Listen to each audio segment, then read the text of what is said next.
11th मई 1857 मेरठ से revolutionary आर्मीज आती है और दिल्ली में घुसती है. Infantry, cavalry and native artillery which was quite rare, but वो भी आते हैं और दिल्ली में घुसते हैं और दिल्ली में ब्रिटिश फोर्सेस को मारते हैं. By 16th May Delhi becomes free of the British forces और European people.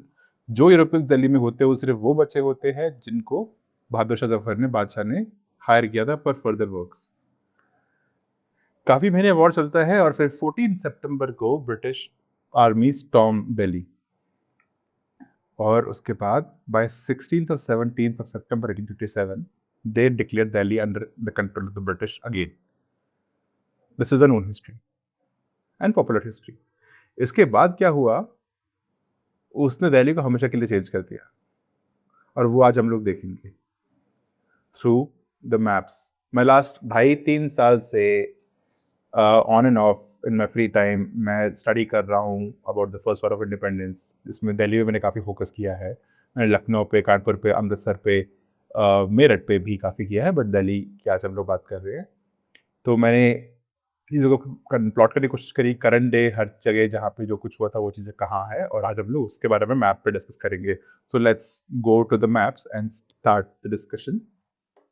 Starting from 11th May को रेवोल्यूशनरी फोर्सेस मेरठ से आई थी और 2 लॉट्स में या 3 लॉट्स में वो अंदर घुसे थे. The first lot was of native infantry and cavalry. वो कश्मीरी गेट से अंदर घुसा. ये यहाँ पे आप देख रहे हैं बसेस खड़ी है, दिल्ली का आउटर पार्ट है और ये कश्मीरी गेट है. यहाँ से वो लोग अंदर घुसते हैं और रेवोल्यूशन शुरू करते हैं. सेकेंड लॉट जो कि कैवलरी का था, सॉरी, सेकेंड लॉट भी इन्फेंट्री का था और थर्ड लॉट भी आर्टिलरी का था, वो भी घुसे अंदर. और second lot enters from Calcutta gate. Calcutta gate बाद में तोड़ दिया गया तो वो आज एग्जिस्ट नहीं करता, मगर उसकी जगह एक रेलवे क्रॉसिंग है. आप देख रहे हैं स्क्रीन पे वो कलकत्ता गेट का जो अवशेष बचे हैं अभी, जो साइड बची है अभी, वो ये है. और यहाँ से ब्रिटिश रेवोल्यूशनरी फोर्सेस अंदर घुसी थी, इंडियन रेवोल्यूशनरी फोर्सेस.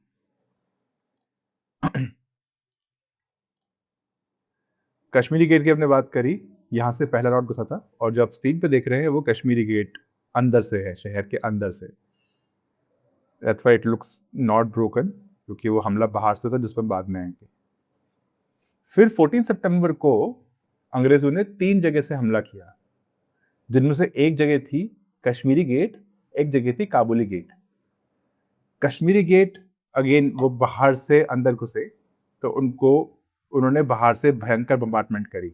हम लोग अपनी हिस्ट्री में उसको नहीं पढ़ते हैं, मगर ब्रिटिश हिस्ट्री का बहुत इंपॉर्टेंट पार्ट है, वो पढ़ते हैं उन्होंने कैसे कश्मीरी गेट को बम्बार्ट किया था, कैसे वो शहर के अंदर घुसे थे. तो जो आप स्क्रीन पर देख रहे हैं, this is Kashmiri get from the outside. जो उस पर डैमेजेस है वो तोप के गोलों के निशान है. दूसरा साइड था आपका काबुली गेट. काबुली गेट के बारे में 2-3 धारणाएं हैं, नॉट वेरी श्योर. एक बोलते हैं कि वो लाल दरवाजा है जो आपके स्क्रीन पे दिख रहा है इस टाइम, इसको खूनी दरवाजा भी बोलते हैं. खूनी दरवाजा की अलग कहानी है, but that's why it's called खूनी दरवाजा. बट काफी लोग बोलते हैं वही काबुली गेट था. कुछ बोलते हैं Kabuli gate was destroyed in the war, तो अभी एग्जिस्ट नहीं करता. उसके बाद तीसरा लोकेशन और भी है जो अब एग्जिस्ट नहीं करती.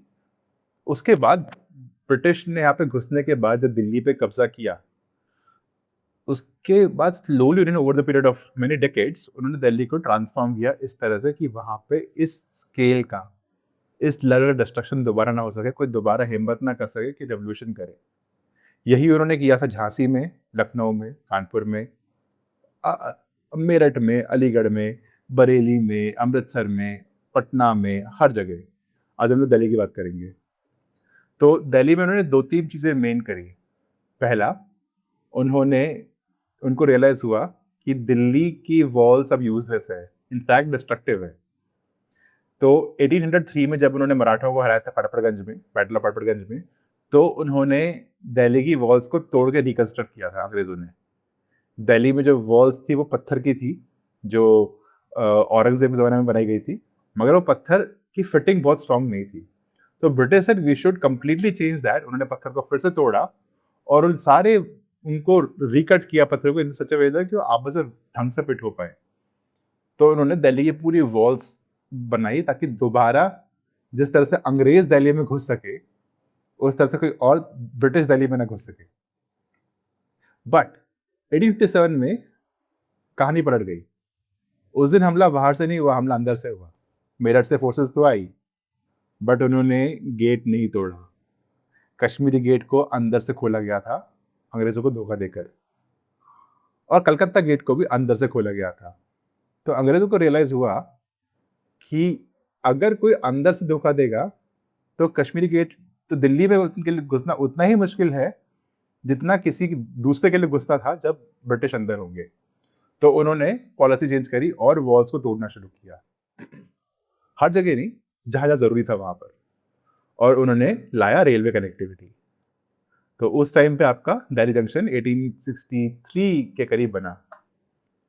अब एक थ्योरी है, आई am not 100% sure on that, but मुझे लगता है बिकॉज काफी सारे एविडेंसेस उस चीज के हैं, और जनरली रेलवे का मैच्योरिटी उस टाइम बहुत कम थी। The first railways in India ran 1830 in Chennai, the first commercial railways ran in 1853 in Thane to Mumbai Bori Bunder, and third the second commercial rail ran in Kolkata Howrah 1854।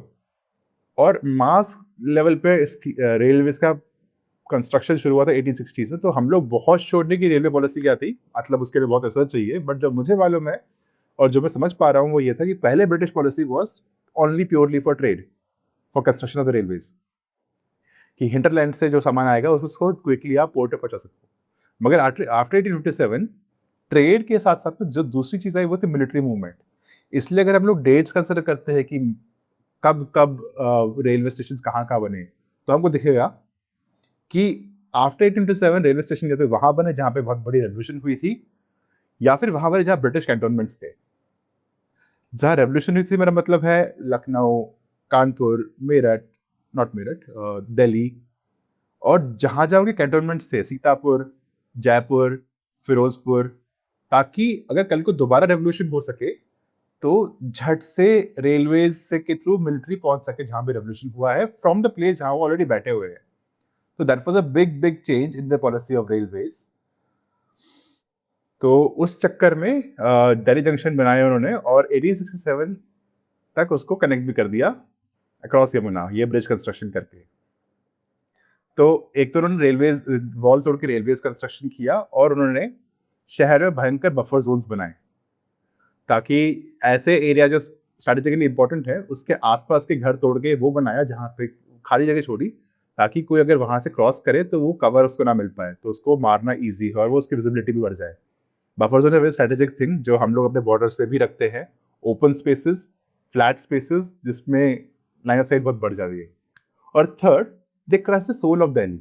जो लोग जिस चीज़ों से दिल्ली खुद को आइडेंटिफाई करता है, जो चीज़ से दिल्ली वाले खुद को दिल्ली वाला मानते हैं, दिल्ली के मॉन्यूमेंट्स, इंफ्रास्ट्रक्चर, उसको उन्होंने कोशिश की खत्म करने के लिए। तो वो देखते हैं। तो first thing was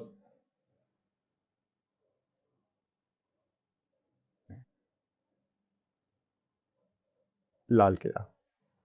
Lal Qila आप जानते हैं शाहजहां ने बनवाया था, इसको किला मुबारक भी बोलते थे, और that was the throne of the Badshah of Delhi.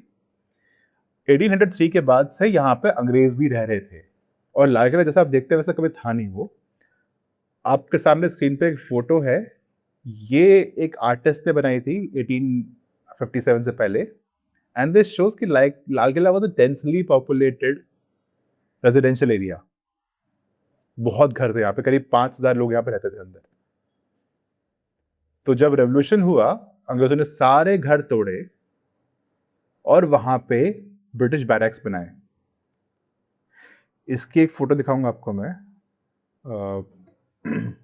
ये देखिए, ये लाल किला की फोटो है।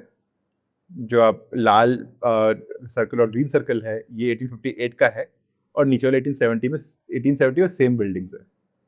जो 1870 में जो फोटो ली है उसमें ये जो आपको दिख रहा है गुंबद, ये एक्चुअली ये वाला गुंबद है। तो देखिए, यही लोकेशन पे 1858 में पूरा लाल किला अंदर से बसा हुआ था, घर ही घर थे यहाँ पे, जो बाद में पूरा खाली हो गया। आज यहाँ पे कुछ बिल्डिंग्स बची है जो अंग्रेजों ने बाद में बनाई थी ताकि उनके सोल्जर वहां रह सके। This entire thing was destroyed. बस जफर महल, दीवाने आम, दीवाने खास और एक दो और इंपॉर्टेंट बिल्डिंग छोड़ दी थी। कमिंग बैक टू इट, अभी हुआ क्या, पहले ब्रिटिश जो कैंटोनमेंट था वो यहाँ पे था बिफोर 1857। ब्रिटिश कैंटोनमेंट यहाँ पे था। एक पॉलिसी हर कोई बड़ी इंपीरियल कंट्री का देखेंगे, चाहे वो यूएस हो, चाहे रशिया हो, चाहे यूके हो, उन्होंने फॉलो किया कि जब वो किसी बड़े इंपॉर्टेंट शहर पे कब्जा करते हैं नेटिव्स के, वो उसको लूज छोड़, वो उसको उसके अंदर घुस के नहीं बैठते। वो एक इल्यूजन देते हैं वहां के लोकल किंग को कि वो फ्री है, तो हमेशा उसके पास में वो खुद को एस्टैब्लिश करते हैं, उसके अंदर नहीं करते। उसी के अकॉर्डिंग अंग्रेजों ने भी यहाँ पे दिल्ली के अंदर नेटिव फोर्सेस कम रखी, ब्रिटिश फोर्सेस कम रखी थी, इनफैक्ट मिलिट्री भी कम रखी थी, सब बाहर ही बिठाए थे। यहाँ पे थोड़े बहुत थे। आप अगर देखेंगे तो कश्मीरी गेट के पास में करीब करीब यहाँ पर ये जो आप देख रहे हैं, दिस प्लेस, ये पूरा area was a, not this one, ये पूरा एरिया वाज यहाँ से लेके यहाँ तक, this entire area was a British magazine, जिसमें तोप खाने और सब कुछ थे। अभी जो आप स्क्रीन देख रहे हैं वो इसके रिमेन्स है। तो 1857 में रेवोल्यूशनरीज ने इस जगह को घेर लिया था ताकि वो यहाँ से एमिनेशन इकट्ठा कर सके, मगर ब्रिटिश सोल्जर्स ने जब रियलाइज किया कि वो उसको बचा नहीं पाएंगे तो उन्होंने पूरी जगह डिस्ट्रॉय कर दी। वो खुद भी शहीद हो गए, इंडियंस भी शहीद हो गए और पूरा एरिया उनके हाथ से, अंग्रेज रेवोल्यूशन के हाथ से निकल गया। तो यहाँ पे उनका तोपखाना था। बाद में आफ्टर 1857 अंग्रेजों ने पूरा तोपखाना अंदर ही मूव कर दिया, लाल किले के अंदर। उन्होंने सब घर तोड़ दिए और वहाँ बैरक्स लगा दिए और उसके बगैर उन्होंने तोपखाने यहाँ लगा दिए। और 100 मीटर करीब 448 फीट्स की विड्थ को उन्होंने पूरा डिस्ट्रॉय कर दिया आसपास लाल किले के, ताकि बफर जोन बन सके। कोई अगर क्रॉस करता है लाल किले के अंदर तो वो दिखेगा, उसकी विजिबिलिटी हाई रहेगी और उसको मारना ईजी रहेगा। और यहाँ पे पूरे लाल किले के ऊपर तोप लगा दी गई थी ताकि वो दिल्ली पे कल को अगर फिर रेवोल्यूशन होता है तो उनको बाहर से ना करके वो अंदर से ही दिल्ली को बम्बार्ड कर सकते हैं। 1857 में दिल्ली को बम्बार्डमेंट बाहर से हुई थी। अगर आपको दिखाऊंगा यहाँ पर लुडलो कैसल नाम से एक जगह है। हाँ, लुडलो कैसल।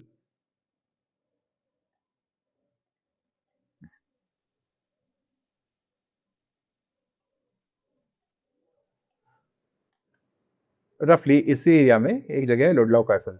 वहां पे ब्रिटिश आर्टलरीज वहां से लुडलो कैसल, ये देखिए, आप देख रहे हैं लुडलो कैसल, ये अब एग्जिस्ट नहीं करता है। यहाँ से उनके आर्टलरीज दिल्ली पे बम्बार्डमेंट कर रही थी, वन ऑफ द प्लेसेस, और भी प्लेसेस थे। और उनका जो ऑब्जर्वेशन पॉइंट था वो करीब यहाँ पर था, Flagstaff tower. This was the highest point outside Delhi. एक पहाड़ के ऊपर एक टावर है छोटा सा, उधर से वो ऑब्जर्वेशन कर रहे थे और वो फिर दिल्ली को बम्बार्ड कर रहे थे लुडलो कैसल से और बाकी जगहों से यहाँ पर। तो देखिए इसमें कितनी रेंज उनकी वेस्ट हो रही थी। तो उन्होंने कहा कि कल को अगर रेवोल्यूशन होता है तो दिल्ली के अंदर ही आर्टिलरी रखेंगे ताकि वो आर्टिलरी से दिल्ली को अंदर से बम्बार्ड कर सके। तो उस चक्कर में उन्होंने यहाँ पे पूरा बफर जोन खड़ा किया और आर्टिलरी अंदर बिठाई। उसके बगैर पहले यहाँ पे एक नहर थी, जैसे चांदनी चौक। तो लाल किले से एक नहर निकलती थी, इसको बोलते थे फैज नहर। फैज नहर लाल किले से निकलकर आती थी और यहाँ पे एक चौक पे इकट्ठा होता था पानी उसका। Now I am not sure कि ये वही चौक है, बट मोटा मोटी वो होगा। पर नहर यहीं पे थी, दो रोड थी, रोड के बीच में नहर थी और ये नहर में चांदी की रात चांदनी रिफ्लेक्ट करती थी, इसलिए इसको बोलते थे चांदनी चौक। तो अंग्रेजों ने इस नहर को पूरा डिस्ट्रॉय कर दिया। उसके दो मकसद रहे होंगे। पहला तो जैसे मैंने कहा, दिल्ली की सोल खत्म करो, जिस चीज से लोग दिल्ली में खुद को आइडेंटिफाई करते हैं, जो लोगों को जिस चीज से प्यार है उसे खत्म करो। दूसरा, ये इंपॉर्टेंट रोड थी, they wanted to be wide enough ताकि वो अपने आर्टिलरीज मूव कर सके यहाँ से करके अगर फिर रेवोल्यूशन होती है तो इस चक्कर में उन्होंने फैज नहर डिस्ट्रॉय कर दी। हम एज्यूम ये कारण रहा होगा, और कारण भी पॉसिबल है। फिर आते हैं हम लोग फतेहपुरी मस्जिद। तो फतेहपुरी मस्जिद अकबर बादशाह के ज़माने की मस्जिद थी, जो चांदनी चौक से आगे बढ़ने पे रहती है। अंग्रेज़ों ने कहा कि इसको डिस्ट्रॉय कर दो पूरा, ख़त्म कर दो, क्योंकि ये लोगों के इमोशन से जुड़ी हुई है, लेट्स डिस्ट्रॉय इट। तो उन्होंने कॉन्ट्रैक्ट निकाला, बिड कराया कि कौन इसको डिस्ट्रॉय करेगा एट द लोएस्ट कॉस्ट, और वो बिड जीता एक लोकल बिजनेसमैन ने, एक हिंदू बिजनेसमैन ने, और उन्होंने इस मस्जिद को तोड़ने के बजाय उसको प्रिजर्व कर लिया। तो 1857 के बाद अंग्रेज़ों ने काफ़ी सीरियस रिस्ट्रिक्शन लगाए थे लोकल मुस्लिम्स के ऊपर, उनको बेसिकली शहर से बाहर कर दिया था। तो उनकी मस्जिद सब एक्सपोज थी, जो ब्रिटिश चाहे वो कर सकते थे उसका। तो वो चाहते थे तोड़े इसको, तो एक हिंदू बिजनेसमैन ने उसको खरीद लिया और उसको बचा के रखा। अगले 20-25 या 30 साल तक उन्होंने उसको प्रिजर्व किया, जब तक कि मुस्लिम कम्युनिटी वापस दिल्ली में घुस पाई और दिल्ली में फिर से सेटल हो सके, और उसके बाद उन्होंने उनको वापस कर दिया इन्हें, फतेहपुरी मस्जिद। तो ये उस चक्कर में बच गई थी। फिर आती है हमारी जामा मस्जिद। जामा मस्जिद आप जानते हैं तब भी सबसे इंपॉर्टेंट पॉइंट था, अभी भी काफ़ी इंपॉर्टेंट जगह है दिल्ली की। शहर के अंदर this was the highest point, क्योंकि हिंदू कल्चर या इंडियन कल्चर में, चाहे वो हिंदू हो, चाहे मुस्लिम हो, चाहे वो सिख या क्रिश्चियन हो, हम लोग भगवान को ऊपर का दर्जा देते हैं। अगर आप पढ़ेंगे रामायण या महाभारत भी, तो राजा से ऊपर बैठता है जो कोई बाहर से गेस्ट आते हैं, जो कुल गुरु होते हैं, वो राजा से भी ऊपर बैठते हैं और भगवान उनसे भी ऊपर रखे जाते हैं। तो हमारे कल्चर में height of the seat is equal to the respect. तो इसीलिए Jama Masjid was constructed on a hill. एक पहाड़ के ऊपर थी, ये दिल्ली का हाईएस्ट पॉइंट था, और Jama Masjid was very important. तो अंग्रेजों ने बोला कि इसको डिस्ट्रॉय कर दो, खत्म कर दो। There were two major schools of thought. One was कि इसको पूरा डिस्ट्रॉय कर दो, जमीन में इसको रेज कर दो, खत्म कर दो इसको पूरा, कि लोगों का उससे इमोशन जुड़ा है तो जामा मस्जिद बच ही ना पाए। दूसरा प्रपोजल था कि उसको चर्च बना दो और उसी हर ईंट पे उस क्रिश्चियन का नाम लिखो जो क्रिश्चियन वॉर में मारा गया है। बट देन कहते हैं पंजाब के गवर्नर जो थे Henry Lawrence, he came and said कि भाई तमीज में आओ, हमें यहाँ पे रहना है, and he saved Jama Masjid. तो उस चक्कर में जामा मस्जिद भी बच गई, मगर इसके पास थी अकबराबादी मस्जिद, उसका वो फ्यूचर नहीं था। Akbarabadi, if I am not wrong, was the queen of Shahjahan, उनके नाम पे मस्जिद थी, 1650 में शायद बनाई गई थी, और उसको अंग्रेजों ने डिस्ट्रॉय कर दिया, पूरा खत्म कर दिया। We don't even know exactly कहाँ पे थी, रफली मेरे ख्याल से जितना हमें मालूम है सोर्सेज से, वो मोटा मोटी यहाँ पे थी। तो अंग्रेजों ने इसको पूरा खत्म कर दिया, जमीन में मिला दिया इसको, इसकी नींव तक नहीं छोड़ी। आज यहाँ पे एक पार्क है। फिर आती है जीरतुल मस्जिद। इसको भी ब्रिटिश फोर्सेस यहाँ पे अंदर घुस गए थे और इसको भी कब्जा कर लिया था, और कहते हैं यहाँ पे काफ़ी टाइम तक लोग अंग्रेज फोर्सेस रही थी, और ये एक बेकरी शॉप में कन्वर्ट कर दी थी, जहाँ से वो सोल्जर्स को बेकरी बेच रहे थे। ये भी 30 साल तक बुरी हालत में थी, और इसको भी बाद में मुस्लिम कम्युनिटी जब वापस आई, उन्होंने उसको वापस रिस्टोर किया। ऑब्वियसली मैं जो बोल रहा हूँ उसमें काफ़ी कुछ मैं मिस कर रहा हूँ, बिकॉज सब कुछ नहीं मालूम है, जो मालूम है वही बता पा रहा हूँ। आई वुड अप्रिशिएट अगर आप अपने राय भी इसमें देंगे कमेंट्स में, ताकि, क्योंकि history is not suppose to be one narration, it is suppose to be a debate and discussion. चलिए अब आते हैं आगे चीज पर।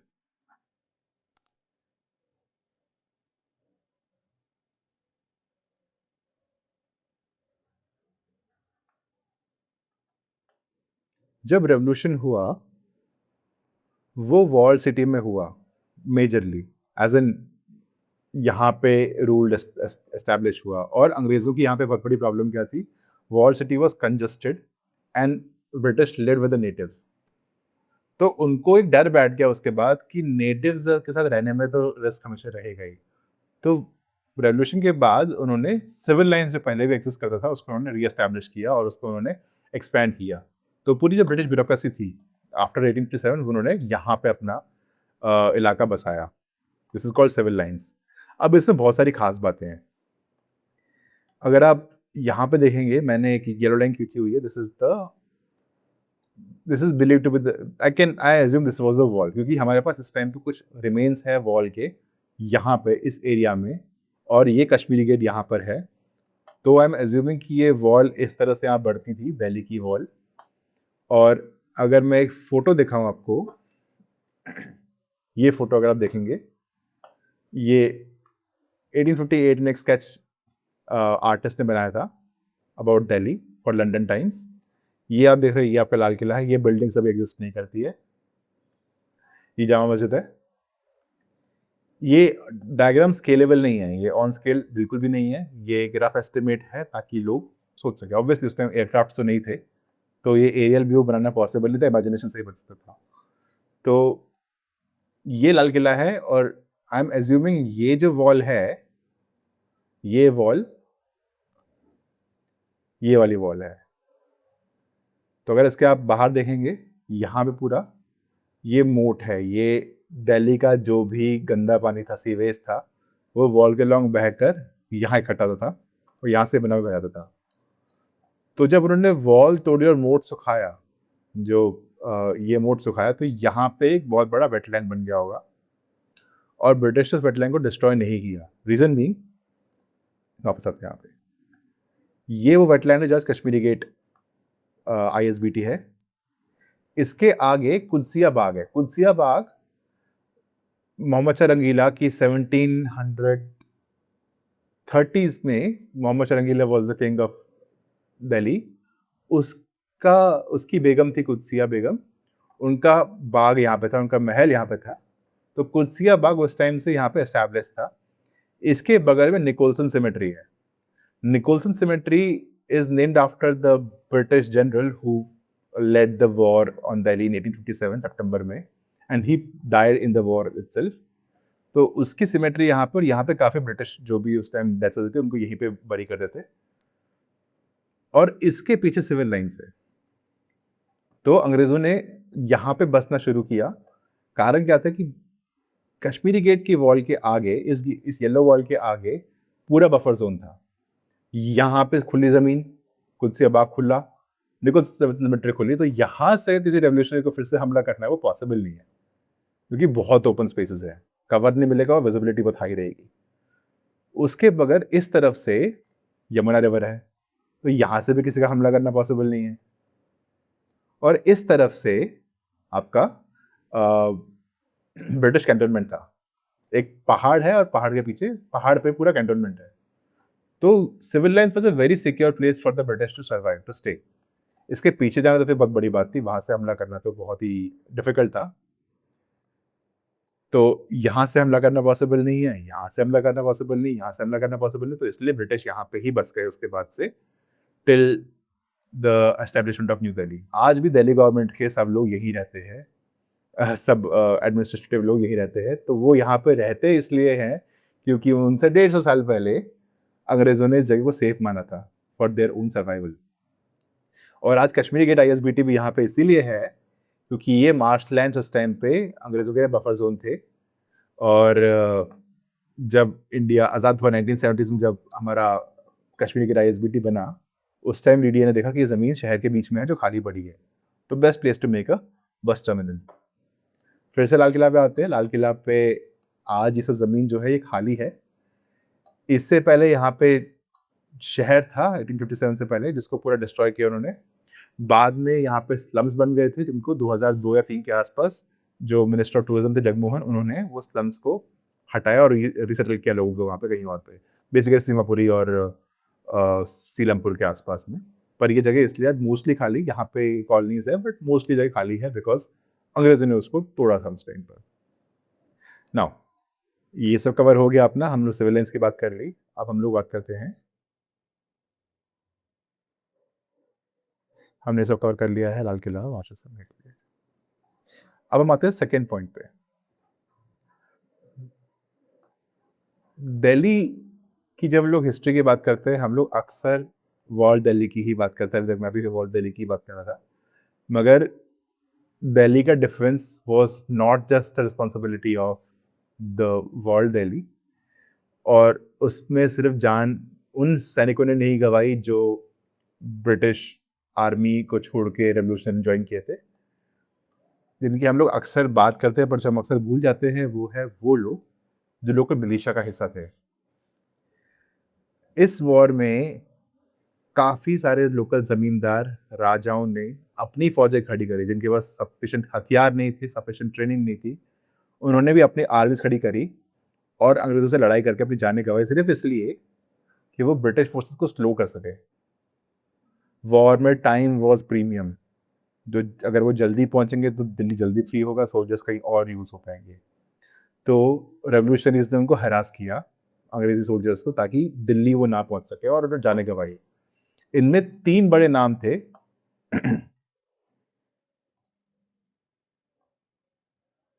शाहमल सिंह तोमर, जो बरौत गाँव के थे, जो यूपी में बरौत गाँव पड़ता है।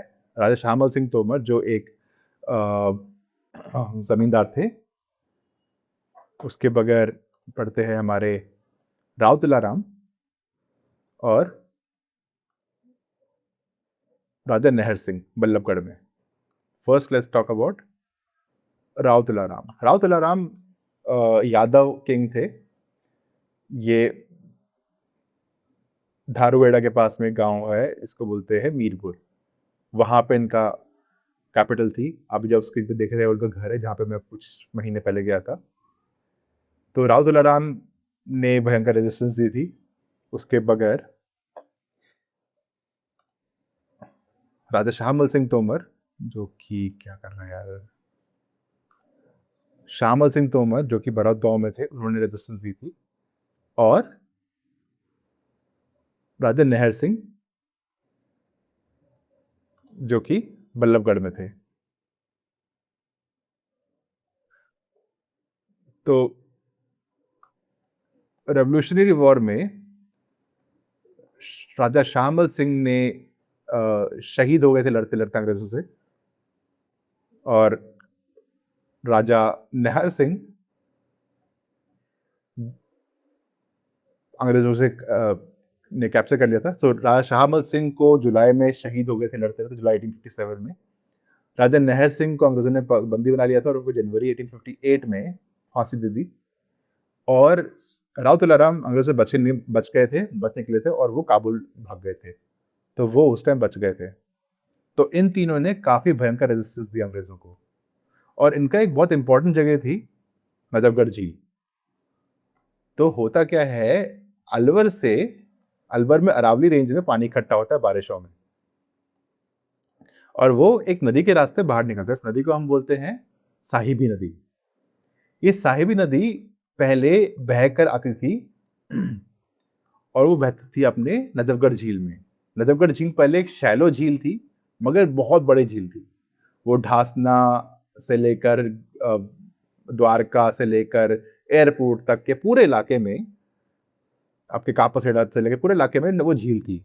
और वो साइज उसका वेरी करता था, कभी जब बारिशें बहुत होगी तो झील बड़ी हो जाएगी, नहीं तो छोटी हो जाएगी। और यही झील पूरे दिल्ली के वाटर टेबल को, ग्राउंड वाटर टेबल को रिचार्ज करती थी। अगर पानी ज़्यादा बह जाए, पानी ज़्यादा आ जाए, तो वो बह के नदी आती थी अपनी यमुना में बहती थी, यहाँ पे मजनू टीला के आसपास में। मगर हुआ क्या, जब ये वेटलैंड्स यहाँ पे थे, ये बेस्ट जगह थी रेवोल्यूशन से छुपने के लिए। क्योंकि वेटलैंड्स की खास बात क्या है, वो बहुत ज्योग्राफिकली लोकल ज्योग्राफी है। लोकल लोगों को उसके बारे में मालूम है, कहाँ पे गहरा है, कहाँ पे शैलो है, कहाँ पे कटीले झाड़ियाँ अंदर है पानी के, कहाँ पे दलदल बहुत खतरनाक है, और कहाँ पे छुपना आसान है। अंग्रेज अगर वहाँ पे आते तो आर्टिलरी का अंदर घुसना पॉसिबल नहीं था, बिकॉज ज़मीन दलदल है। कैवलरी अंदर घुस नहीं सकते, बिकॉज घोड़े आर नॉट गुड फॉर दलदल। एंड इन्फेंट्री अगर घुसेगे तो उनके लिए वो किलिंग ग्राउंड था, क्योंकि उनको मालूम नहीं कहाँ घुसना है। तो this became a very very powerful hiding place for the revolutionaries. वो यहाँ पे छुप के, यहाँ पे दिल्ली पे हमला कर देते अंग्रेजों के ऊपर, और वापस पीछे आते। फिर हमला किया, फिर पीछे आ गए।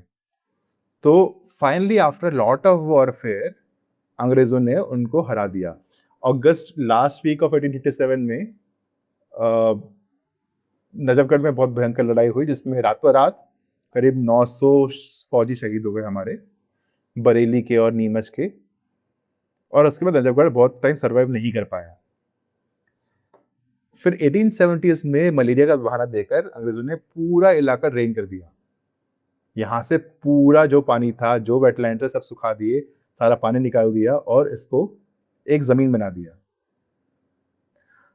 उससे ना तो या तो हमारे रिचार्ज पानी को नुकसान हुआ ही हुआ, प्लस ये झील भी हमेशा के लिए मर गई।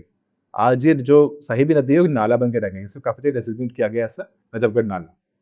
कुछ कोशिशें हुई उसको रिवाइव करने के लिए, बट वो कुछ कोशिशें सीरियस नहीं थी। और आज बिकॉज दिल्ली गुड़गांव हरियाणा का बॉर्डर है, यहाँ पे बॉर्डर रेस्क्यू चलता है, कुछ सीरियस काम नहीं हुआ है।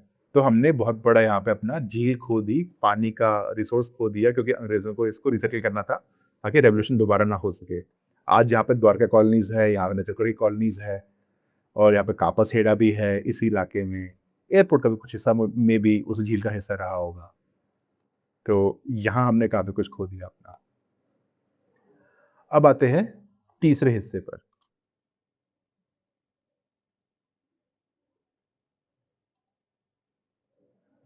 हम लोग ये मानते हैं कि दिल्ली, नई दिल्ली बहुत ही अच्छा सा प्लान है,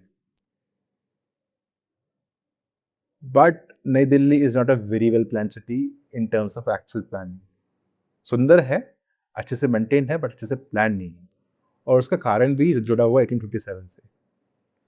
थोड़ा रिवाइंड करते हैं, हुआ क्या। 1857 में रेवोल्यूशन हुआ, दिल्ली को सेटल डाउन किया। 1905 में अंग्रेजों ने बोला कि हम लोग कलकत्ता बंगाल का विभाजन करेंगे, और उस पर भयंकर प्रोटेस्ट हुए। तो 1906 में उन्होंने विभाजन की पॉलिसी वापस ले ली और उन्होंने कहा हम दिल्ली कैपिटल शिफ्ट करेंगे कलकत्ता से। तो दिल्ली जब कैपिटल शिफ्ट करी तो उन्होंने बोला अब नया शहर खड़ा करेंगे वहां पर, और वो नया शहर देखने लायक होगा। तो उन्होंने ये नया शहर खड़ा किया, 1911 में कैपिटल यहाँ शिफ्ट हुई, और 1906 से लेकर 1930-35 तक ये कैपिटल बनती रही, नई नई बिल्डिंग्स आती रही, नया काम होता रहा। तो ये काम उस टाइम चल रहा था। अब उन्होंने इसको ऐसा बनाया कि यहाँ दोबारा रेवोल्यूशन ना हो सके। पहली चीज, ये ओल्ड दिल्ली से दूर है। ओल्ड दिल्ली यहाँ पर है, और उसके बाद अगेन बफर जोन्स थे जो अब भर गए हैं, पर वो उस पर बफर जोन्स थे। उसके आगे नया दिल्ली खड़ा किया। अब आप देखेंगे नई दिल्ली में खास बात क्या है। यहाँ पे दो बड़े फैक्टर्स इंपॉर्टेंट हैं। पहला कि हर घर के बाहर बहुत बड़ा गार्डन है, बहुत ओपन स्पेसेस है, ओपन स्पेसेस है, ओपन स्पेसेस है। लाइन ऑफ साइट मेरी बहुत स्ट्रांग है, बहुत दूर तक हर चीज दिखाई देती है मुझे। ये देखिए, इतने गार्डन्स है, इतना ओपन स्पेस है, डेंसिटी नहीं है यहाँ। डेंसिटी एक बड़े शहर के बीच और बीच, आप अगर डेंसिटी कम रखते हैं इसका मतलब है आप शहर की लैंड आप ठीक से यूटिलाइज नहीं कर रहे, which is not a good plan. But they did so, ताकि कोई अगर दोबारा रेवोल्यूशन होती है तो घेराव करना मुश्किल हो और दूर से लोग दिखते रहें, लाइन ऑफ साइट हाई हो, और आपका बफर जोन्स में जहाँ कुछ कवर ना मिल सके दुश्मन को। दूसरी बात, यहाँ पे गोल चक्कर ही गोल चक्कर है, ये गोल चक्कर है, ये गोल चक्कर है, ये गोल चक्कर है। The point of this goal चक्कर इज कि हर जगह पॉइंट ए से पॉइंट बी पहुंचने के लिए बहुत रास्ते हैं। अगर मुझे इस जगह से, सपोज कीजिए, इस जगह से इस जगह पहुंचना है, तो मैं ऐसे जाऊंगा, मैं ऐसे जाऊंगा, मैं ऐसे जा सकता हूं, मैं कहीं से भी जा सकता हूं। द होल पॉइंट इज कि अगर रेवोल्यूशन होता है और रेवोल्यूशनरिस्ट कोई रास्ता बंद कर देते हैं, तो हमेशा आपके पास बहुत सारे और भी रास्ते होंगे पॉइंट ए से पॉइंट बी पहुंचने के लिए। अगर रेवोल्यूशन को सारे रास्ते बंद करें तो उनको बहुत बड़ी फौज चाहिए होगी। तो फौज रास्ते बंद करने के लिए, फौज लोगों को मारने के लिए, फौज डिफेंस करने के लिए, फौज वॉर लड़ने के लिए, इतने बड़े numbers are not very practical. तो उस चक्कर में उन्होंने पूरा जगह ऐसे प्लान करी कि यहां पर दोबारा अगर रेवोल्यूशन होगा तो सरवाइव करना मुश्किल है, रेवोल्यूशन का यहाँ पे उसको घेरना मुश्किल है, यहाँ पे कवर मिलना मुश्किल है। ऐसे उन्होंने पूरा शहर बनाया। और 1911 में उनके पास ट्रांसपोर्टेशन की प्रॉब्लम नहीं थी। हम लोग शहर डेंसिटी रखते ताकि हम लोग जल्दी से कहीं से भी कहीं पहुंच सके, क्योंकि मेजर मोड ऑफ ट्रांसपोर्ट हुआ चलना। बट यहाँ पे थी ब्रिटिश ब्यूरोक्रेसी, जिनके पास 1911 से भी गाड़ियाँ थी और बग्गियन थी, पालगियन थी। तो उनके लिए transportation was not a major problem on a regular day basis. मगर अगर वॉर होगा तो वो खुद को डिफेंड करना उनके लिए बहुत इंपॉर्टेंट था, जो यहाँ से करना उनके लिए पॉसिबल था। Then second point that comes here is the viceroy's house. Viceroy is the representative was the representative of the queen, जो रानी का रिप्रेजेंटेटिव, इंडिया का जो रूलर था, दैट वाज द वायसरॉय। तो आज ये राष्ट्रपति भवन है, बट ये वायसरॉयज हाउस भी आप देखेंगे पूरा एक तो बड़ा है, मैसिव है, just to reflect the grandeur of the British empire. हमेशा ये आर्किटेक्चर का ये ऑब्जेक्टिव था कि वो रिफ्लेक्ट करे कि हम लोग बड़े हैं। और जब आप गार्डन्स के पीछे बड़ी बिल्डिंग बनाते हो, आप ये बोल रहे हो कि हम आपसे अलग भी हैं। तभी आप देखेंगे जो पुराने मंदिर है, जो पुराने मस्जिद है, पुराने गुरुद्वारे हैं, वो पब्लिक के बीच में रहते हैं, वो दूर नहीं होते। पर जब आप ऐसी कोई बिल्डिंग बना रहे हो जो पब्लिक से दूर है, उसके आसपास गार्डन्स है, उसके आसपास खुला जगह है, तो आप दिखा रहे हो कि हम आपसे बड़े हैं, आपसे अलग है, आपका हिस्सा नहीं है। तो उन्होंने बिल्डिंग मैसिव बनाई और एक ऊंचे पहाड़ पे बनाई, जिसको रायसीना हिल बोलते हैं हम लोग। वो पहाड़ ऊंचा उन्होंने इसलिए वहां बनाया ताकि वो राष्ट्रपति वाइसरॉय हाउस को बड़ा बना सके जामा मस्जिद से हाइट में। That was a way to show the middle finger to the people of India कि हम आपके खुदा से भी ऊपर बैठेंगे, आपको जो करना कर लो। और उसके आसपास फॉर द सेम रीजन आसपास खुले गार्डन्स थे ताकि विजिबिलिटी बहुत हाई रहे, सब चीज दूर से दिखती रहे। तो that was the objective over here. ठीक है, ये भी कवर हो गया। अब आता है लास्ट पार्ट। लास्ट पार्ट में मैं चाहूंगा आपका पेशेंस, आपका ओपन माइंड। अगर आप भूत प्रेत पे विश्वास नहीं रखते तो आप इस वीडियो को बंद कर सकते हैं, पर हम लोग इस बारे में बात करने वाले हैं। क्योंकि 1857 के बाद इस इलाके में कुछ बहुत अजीब घटना हुई। घटना ये थी कि 1900 में 1900 में अंग्रेजों ने जो दिल्ली कैंट था वो शिफ्ट कर दिया, विच इज़ वेरी वियर्ड। क्योंकि 1857 के बाद से 1947 जब तक अंग्रेज ने इंडिया छोड़ा, वो ग्रेजुअली इस शहर को, दिल्ली को ऐसा बना रहे थे कि वहां पे दोबारा रेवोल्यूशन ना हो सके, जो कि हमने बात करी अभी तक। इस पूरे प्लानिंग के दौरान भी उन्होंने 1900 में सबसे strategically important point and the defence of my civil lines उन्होंने अबैंडन कर दिया। फ्लैगस्टॉप टावर, जैसे हमने कहा, that was the highest point of Delhi, जहां से वो आर्टिलरीज को गाइड भी कर रहे थे पहले। और यहाँ से पूरे दिल्ली पे एटलीस्ट सिविल लाइन्स पे नजर रखना ईजी है। उन्होंने 1900 में इसको अबैंडन कर दिया और इसको एक जंगल बना दिया। नाउ कोई भी कहेगा ऐसी बात ये पॉसिबल है कि क्योंकि उनको कैपिटल यहाँ शिफ्ट करनी थी तो उन्होंने ऐसा किया, विच इज नॉट ट्रू। क्योंकि 1905 के बंगाल विभाजन की पॉलिसी के बाद ऐसा रिएक्शन उन्होंने कैपिटल शिफ्ट करने की बात कही थी।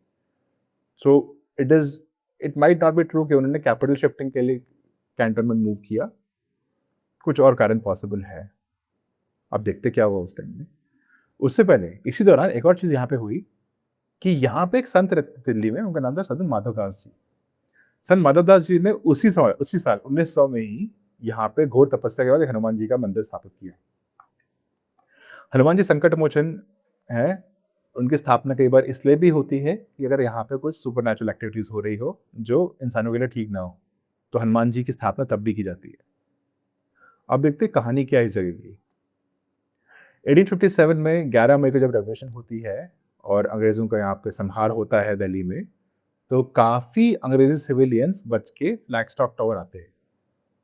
नाउ आई एम एज्यूमिंग कि वो उनका वॉर गेविंग का पार्ट रहा होगा, उनके प्रैक्टिस का, उनके सेफ्टी का पार्ट पहले से प्लान रहा होगा कि अगर दिल्ली में कुछ भी होता है तो आपको बच के फ्लैगस्टॉप टावर पहुंचना है कैसे भी, ताकि मेरठ से जो फोर्सेस आएगी रेस्क्यू के लिए वो आपको यहीं से पिक करेगी। Meerut was an outpost to Delhi. वहाँ पे पूरे जीटी रोड पे फ्रॉम कोलकाता टू पेशावर, पेशावर, मेरठ, दानापुर और कलकत्ता के पास बैरकपुर में ही वाइट फोर्सेस थी, सब ब्रिटिश नेटिव फोर्सेस थी। तो मेरठ में ब्रिटिश वाइट फोर्सेस बैठी हुई थी। तो देवर एन आउटपोस्ट दिल्ली, और इसीलिए because there were an outpost Delhi, revolutionary से पहले मेरठ को कमजोर किया, मेरठ को वीक किया, उसको इनकैपेबेट किया, फिर दिल्ली पे हमला किया, दिल्ली को फ्री किया। पर as per the war gaming revolutionaries ने जब दिल्ली पे हमला किया तो सिविलियंस भाग के फ्लैगस्टॉप टावर पे आके बैठ गए इन द होप कि मेरठ से कोई उनको बचाने आएगा। But Meerut had already fallen, तो वो वेट करते रहे, कोई आया नहीं। वो रात भर वहीं रहे, काफ़ी लोग भाग गए यहाँ से, बट काफ़ी लोग रात भर यहीं रहे। अगले दिन सुबह रेवोल्यूशनरीज यहाँ पहुँचते हैं और they kill the civilians over here.